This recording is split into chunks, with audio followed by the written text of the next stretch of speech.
Il trapezio. Un quadrilatero con una coppia di lati opposti paralleli è un trapezio. I lati paralleli sono le basi.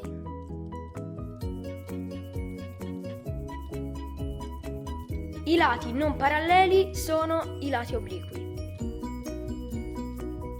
La distanza tra le basi è l'altezza.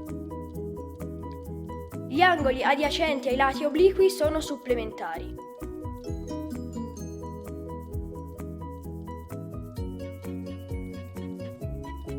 Un trapezio può essere scaleno, ha i lati obliqui disuguali, rettangolo, ha due angoli retti, isoscele, ha i lati obliqui congruenti.